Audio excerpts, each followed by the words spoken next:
नमस्कार शेतकरी मित्रांनो, शेतकऱ्यांची शेतीशाळा प्राकृतिक आधुनिक कृषी शोध प्रेक्षण चिकित्सालय रामपुरी बुद्रुकमध्ये आपले सहर्ष स्वागत आहे।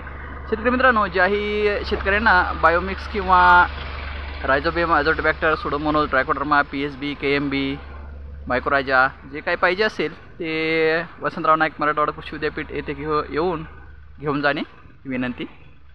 थँक्यू, धन्यवाद।